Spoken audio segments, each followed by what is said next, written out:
예, 제9가 교회시대 이방 선교 사도행전 23장 11절 같이 한번 읽어볼까요?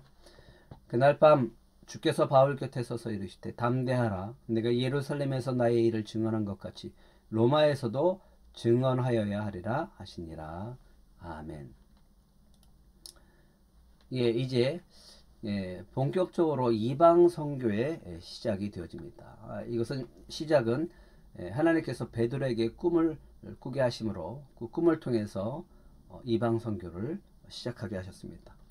빌립의 사마리아 선교에도 불구하고 유대인이었던 사도들에게 있어 이방인에게 선교한다는 것은 여전히 받아들이기 힘든 예수님의 명령이었습니다.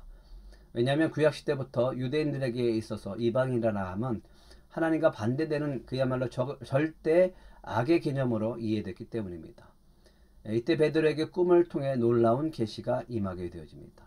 꿈속에서 하나님께서 베드로에게 부정한 음식을 먹으라는 그 명령을 통해서 베드로는 이방 선교가 이제 하나님의 뜻임을 깨닫게 되어지고 고넬료를 통해서 이방 선교를 시작하게 됩니다.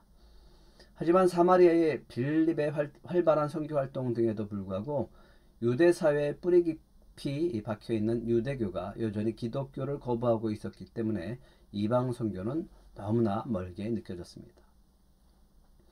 그런데 이때 예루살렘 북서쪽으로 약 480km 떨어져 있는 시리아의 안디옥에 최초의 이방 교회가 세워졌다는 놀라운 소식이 전해집니다. 이방 지역에 안디옥의 교회가 세워졌다는 기적 같은 소식을 알아보기 위해서 바나바가 파송이 되어졌고요. 바나바는 또 사울을 찾아가서 사울과 함께 안디옥으로 데려와서 그와 함께 1년간 가르치게 됩니다. 이후 이들은 처음으로 그리스도인이라는 칭호를 불려지게 되었고 오히려 흉년으로 고통받는 예루살렘 교회에 물질적으로 구제 헌금을 보내는 도움을 주게 되어집니다. 박해와 하나님의 능력이 안디옥 교회를 자생적으로 설립하게 만들었고 제자들이 이방인들에게 복음을 전파하지 않으면 안 되게 만들었던 것입니다. 네. 이방 선교의 주역이 바로 사도 바울이죠. 바울은 베냐민 지파의 사람으로 순수한 히브리인 혈통을 이어받은 사람이었습니다. 그러나 그의 부모가 로마의 식민지인 길리기아의 주의 수도 다소에서 살았기 때문에 그는 그곳에서 출생하여 성장했습니다. 소위 디아스포라라고 불리었던 흩어진 유대인의 자녀로 태어난 것입니다. 다소는 그 당시 헬라 문화에 젖은 대학 도시였습니다. 바울은 그곳에서 최고의 학문을 닦았고 다시 예루살렘으로 올라가서 율법의 대가인 가말리엘 문화의 율법을 전공하였습니다. 그는 태어나면서부터 로마의 시민권을 가지고 태어났습니다. 바리새인의 자존심을 가지고 자랐습니다. 그리고 후에는 사내들인 공회의 의원이 되었습니다. 이러한 배경 틀을 볼 때 그의 가정은 상당히 유복한 가정이었던 것으로 생각되어집니다. 이와 같이 바울은 유대교의 종교 이방의 학문과 풍속 뿐만 아니라 로마의 관리 등 당시의 모든 조화 속에서 자라나 후일에 이방인의 사도로서 로마 천지를 도로다니며 복음을 전파할 바탕을 마련했던 것입니다. 사도 바울의 첫 번째 전도 여행이 있습니다. 사도행전 13장에서 14장에 나와 있고요. 이제 사도행전의 초점은 유대인의 사도 베드로에서 이방인의 사도인 바울에게 옮겨지게 되어집니다. 그리고 교회는 하나님의 강권적인 역사에 의해서 예루살렘이라는 지리적인 한계를 뛰어넘지 않으면 안 될 상황에 이르게 되어졌습니다. 안디옥에서 사울과 바나바는 성령에 의해 따로 세움을 받고 교회에서 파송받아 갈라디아 지방의 여러 도시들 버가, 비시디아의 안디옥, 이고니온, 루스드라, 더베를 중심으로 해서 제1차 전도 여행을 떠나게 되어집니다. 바울이 계속해서 유대인들에게 증거하고는 있었지만 그의 사역은 점차로 이방인들을 향하고 있었습니다. 첫 번째 전도 여행은 바울이 근본적으로 이방인의 사도로 세움을 받았다는 사실을 분명하게 해주는 계기가 되었습니다. 바울의 1차 전도 여행 경로를 살펴보면 바울의 첫 번째 전도 여행은 구브로 섬을 지나서 비시디아 안디옥에서 전도를 했고요. 이고니온 루스트라에 전도의 순으로 이어지게 되어집니다. 중요한 것은 이제 복음 전파의 주 대상이 유대인이 아니라 이제 유대인에서 이방인으로 넘어갔다는 사실입니다. 이 과정을 통해서 많은 사람들이 복음을 받아들였지만 거부하기도 했습니다. 바울은 안디옥에서 돌아오자마자 하나님의 능력에 의한 역사와 이방인들이 믿음으로 보인 반응에 대해서 보고했습니다. 그러나 예루살렘이라는 지리적인 제한은 철폐되었지만 종교적인 제한은 그렇지 못했습니다. 누가는 사도행전 15장에서 49년에 개최된 예루살렘 종교회의, 이방인이 구원받기 위해서는 할례를 받고 유대인이 되어야만 하는가에 대한 논쟁이 벌어지게 되어지는데 이 사건을 기록하고 있습니다. 당시 예루살렘 교회는 유대주의를 옹호하는 예수님의 형제 야고보가 교회의 핵심 지도자로 활동하고 있었습니다. 따라서 할례와 율법에 대한 논쟁이 바울의 의도대로 통과되기는 어려운 상황이었습니다. 그러나 앞서 살폈듯이 하나님께서는 베드로를 통해서 이방 선교를 직접 계시하셨고 베드로는 이 체험을 고백함으로써 곧 구원은 오직 그리스도를 믿음으로서만 가능하며 구원받기 위해 유대인이 되어야 할 필요는 없다라는 결론을 얻게 되어집니다. 그러므로 예루살렘 종교회의는 이방 선교를 위한 중요한 한 획을 긋는 사건이었다라고 볼 수 있습니다. 바울이 두 번째 전도 여행을 가게 되어지는데 사도행전 15장 36절부터 18장 22절까지죠. 안디옥에서 한동안 말씀을 가르치고 전파한 바울과 바나바는 제2차 전도 여행을 떠나게 되어집니다. 그런데 문제가 생깁니다. 마가 요한의 문제로 바울은 자신의 여행 파트너를 바나바에서 실라로 바꾸게 되어집니다. 선교 여행을 갔다가 중간에 포기하고 돌아온 마가는 바나바의 생질이었는데 바나바는 함께 데려가자, 바울은 안 된다 라고 해서 서로 다투고 이제는 따로 전도 여행을 떠나게 되어집니다. 그래서 두 번째 전도 여행을 시작하게 되어지는데 바울은 원래 아시아로 가려는 계획이 세웠지만 자신의 계획과는 달리 하나님으로부터 마케도냐와 헬라, 유럽의 변방까지 가라는 계시를 받게 되어집니다. 바울은 여기서 순종하여 목적지를 바꾸어 빌립보, 데살로니가, 베레아 및 아테네 지역을 중심으로 복음을 선포하게 되어집니다. 바울은 당시 최고의 문화적 번영을 누리고 있었던 그리스의 아테네에서 헬라 사람들을 상대로 논쟁을 벌이며 복음을 선포하기도 합니다. 이 두 번째 여행의 마지막 도착지는 헬라의 고린도였습니다. 비록 여행 과정 중에 수많은 핍박이 따르기는 했지만 이 여행을 통해서 복음을 널리 확장시키고 또 유럽 선교의 기초를 쌓는 놀라운 일을 해내게 됩니다. 2차 전도 여행은 안디옥에서 루스드라, 또 루스드라에서 드로아, 마케도냐, 또 아가야 이런 식으로 진행되어지고요. 전도 여행에서 귀환하는 것으로 이렇게 전도 여행이 마치게 되어집니다.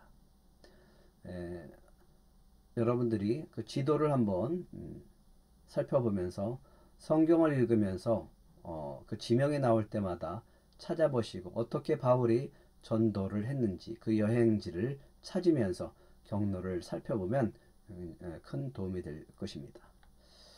세 번째 전도 여행이죠. 사도행전 18장 23절부터 21장 7절까지 있습니다. 안디옥에서 출발한 세 번째 전도 여행은 바울이 거의 3년 동안이나 복음을 전파하고 가르친 에베소에 초점을 맞춰지게 되어집니다. 그곳에서 바울은 그가 2차 전도 여행 시 마케도냐와 갈라디아에 세웠던 교회들을 재방문하게 되어집니다. 다시 말해서 제3차 전도 여행은 바울이 이미 개척한 선교지들을 돌아보고 양육하기 위한 성격의 여행이었다라고 하는 겁니다. 특히 에베소에서는 두란노 서원을 세우고 2해 동안이나 가르치기도 했으며 또 은 5만에 해당하는 마술책을 태운 일 등 선교 사역을 감당하게 됩니다. 그런데 바울은 밀레도에서 에베소 교회의 장로들을 소집하고요. 그들에게 예루살렘을 향해 떠날 것을 말해 주었습니다. 그러나 문제는 유대인이 아직도 이방인들에게 대한 바울의 사역에 대해서 매우 분개하고 있었던 상황이라는 점입니다. 바울은 위험하다는 사람들의 만류에도 불구하고 길을 떠나 예루살렘으로 향하게 되어집니다. 3차 전도 여행을 살펴보면요. 에베소 전도, 마케도냐와 아가야 여행, 바울의 드라와 강론과 밀레도의 여행, 전도 여행에서 귀환해서 돌아오는 과정이 있습니다. 바울의 로마행 사도행전 22장부터 28장의 내용입니다. 바울은 많은 사람들의 만류에도 불구하고 예루살렘으로 향합니다. 그러나 도착 후 유대인들의 소요로 인해서 바울은 체포되고 기나긴 순교의 여정을 시작하게 되어집니다. 재판 과정을 통해서 무죄로 밝혀졌음에도 불구하고 바울은 정치적인 이유로 말미암아 거의 2년 동안 억류되었습니다. 그 과정에서 로마 시민이었던 바울은 유대인들의 손에 넘겨지지 않고 자신의 합법적인 권리를 이용해서 황제에게 상소를 하게 되어집니다. 그 결과 바울은 로마로 이송되게 됩니다. 바울의 네 번째 여행은 이전의 세 여행과는 달리 자발적인 전도 여행은 아니었습니다. 이번에는 로마 제국이 여행 경비를 지불했고 바울은 로마의 죄수로 가게 된 것입니다. 다른 세 여행이 수리아의 안디옥에서 시작되었다는 것과는 달리 4차 여행은 예루살렘에서 시작되었습니다. 바울과 다른 많은 죄수를 태운 배는 로마로 가는 도중에 심한 풍랑을 맞게 됩니다. 배는 시실리아 남쪽 멜리데 섬 연안에 난파되어 모든 이가 해안으로 피신하기도 했습니다. 그러나 하나님의 권능으로 풍랑을 극복하고 오히려 복음을 전한 바울은 로마에 도착하게 되어졌습니다. 일단 로마에 도착한 바울은 2년 동안 가택 연금 상태에 있었습니다. 하지만 방문자들을 막고 공개적으로 예수 그리스도를 전할 수 있는 자유가 충분히 주어졌습니다. 사도행전은 바울이 복음을 온 세상에 전하며 마침내 그 당시의 땅끝이었던 로마에까지 전하는 것으로 끝을 맺게 되어졌습니다.